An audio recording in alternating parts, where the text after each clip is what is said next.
Hello student, मैं उम्मीद करता हूं कि आप सभी लोग अच्छे होंगे। आज दिनांक 16 मार्च 2025 को सोशल मीडिया में ब्लॉक एजुकेशन ऑफिसर के परीक्षा से संबंधित एक महत्वपूर्ण खबर चल रही है, जो इस प्रकार से है।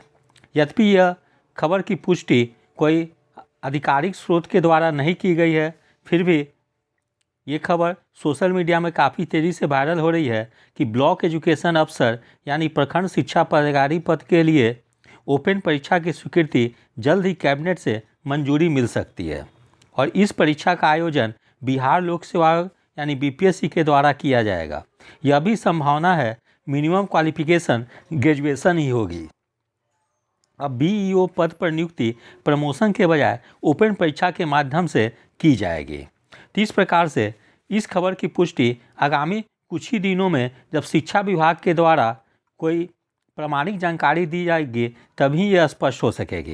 लेकिन इतनी खबर लग रही है कि यह कंफर्म है कि ब्लॉक एजुकेशन अफसर की कुछ ही दिनों में कैबिनेट से स्वीकृति मिल सकती है और इसकी विज्ञापन को 71वीं बीपीएससी के साथ जारी की जा सकती है। तो एक महत्वपूर्ण ये खबर है। यदि ब्लॉक एजुकेशन अफसर के पदों पर विज्ञापन आती है तो निश्चित रूप से इसमें पदों की संख्या काफ़ी ज़्यादा रहेगी। लेकिन सवाल ये उठ रही है कि ये विज्ञापन क्या बिहार लोक सेवा आयोग से आएगी या बिहार कर्मचारी चयन आयोग से आएगी, क्योंकि कुछ यूट्यूबर के द्वारा ये भी वीडियो बनाई गई है कि ये विज्ञापन बिहार एसएससी यानी बिहार कर्मचारी चयन आयोग के द्वारा भी जारी की जा सकती है। लेकिन जहाँ तक मेरा मानना है कि ये विज्ञापन बिहार लोक सेवा आयोग के द्वारा ही जारी की जाएगी, क्योंकि उन लोगों का तर्क है कि जैसे डीएसपी की पोस्ट यदि बिहार लोक सेवा आयोग से आती है तो वहीं दरोगा की विज्ञापन जो है वो बिहार लोक सेवा आयोग के जगह पे कोई दूसरे आयोग यानी बिहार पुलिस अवर सेवा आयोग के माध्यम से आती है। इसीलिए एक ही विभाग के दो सीनियर और जूनियर पद जो होते हैं एक ही आयोग द्वारा नहीं जारी की जाती है।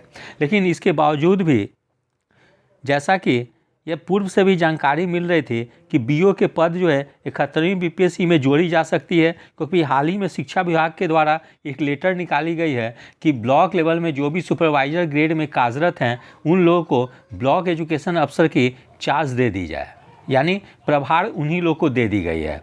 तो जब नॉन गस्टेड पोस्ट यानी सुपरवाइजर पोस्ट पे जो लोग कार्यरत हैं उन लोग को चार्ज दी जा रही है, तो पूरी संभावना है कि ये विज्ञापन बिहार लोक सेवा आयोग से ही आएगी, क्योंकि ब्लॉक लेवल पे जो सुपरवाइजर पदों की जो भी नियुक्ति होती है, जैसे ब्लॉक कोऑपरेटिव अफसर हो, ब्लॉक वेलफेयर अफसर हो, उन लोगों की भी नियुक्ति जो है बिहार लोक सेवा आयोग ही करती है। इसलिए जब उन लोग को बिहार एजुकेशन अफसर के पद पर प्रतिनियुक्त की जा रही है तो मैं समझता हूं कि निश्चित रूप से ब्लॉक एजुकेशन अफसर की बहाली भी बिहार लोक सेवा आयोग के माध्यम से ही होगी, क्योंकि वर्तमान समय में जिस पद के लोगों को प्रतिनियुक्त करके काम चलाई जा रही है, आने वाले समय में प्रतिनियुक्ति पर जो भी अधिकारी गए हैं उन लोगों की जिस आयोग के माध्यम से नियुक्ति हुई है, पूरी संभावना है कि ब्लॉक एजुकेशन अफसर की भी नियुक्ति उसी आयोग यानी बिहार लोक सेवा आयोग के माध्यम से ही होगी।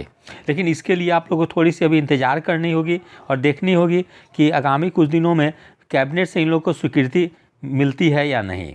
यदि बिहार कैबिनेट से स्वीकृति मिल जाती है कि ब्लॉक एजुकेशन अफसर की बहाली भी जो है वो बिहार लोक सेवा आयोग के माध्यम से होगी, तो आगामी जो 71वीं बीपीएससी आएगी उसमें यह विज्ञापन जुड़ने की पूरी संभावना होगी।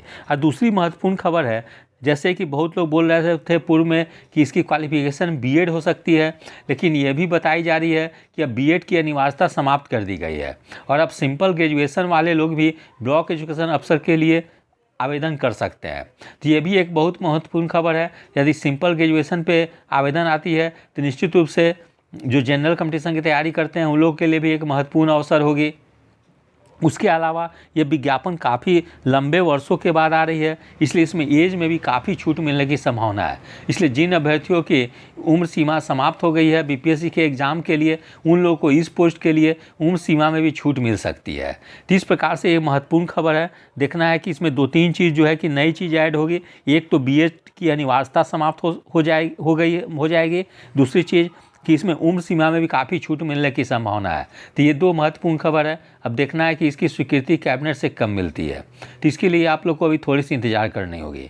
यदि आप सभी लोग को मेरा चैनल अच्छा लगा हो इसे लाइक और सब्सक्राइब करें। धन्यवाद। Take care.